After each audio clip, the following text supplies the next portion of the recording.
আল্লাহ তাআলা বলেন ওয়ামা আনফাকতুম মিন শাইইন ফাহুয়া ইউখলিফুহু ওয়া হুয়া খায়রুর রাসিকিন। যে দান করে, দান করলে যে ঘাটতি হয় আল্লাহ তাআলা এই ঘাটতিটাকে রিপ্লেস করে দেয়, রিপ্লেস করে দেয়।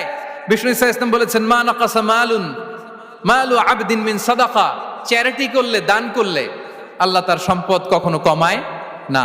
প্রতিদিন সকালবেলা দুজন ফেরেশতা নেমে বলতে থাকে আল্লাহুম্মা আ'তি মুনফিকান খালাফা, আল্লাহুম্মা আ'তি মুমসিকান চালাফা। ফেরেশতা দুজন বলে আল্লাহ, যে দান করলো, দানের কারণে যে ঘাটতিটা হলো এটা তুমি মেক আপ করে দাও, এটা তোমার পক্ষ থেকে বারাকা দিয়ে রিপ্লেস করে দাও।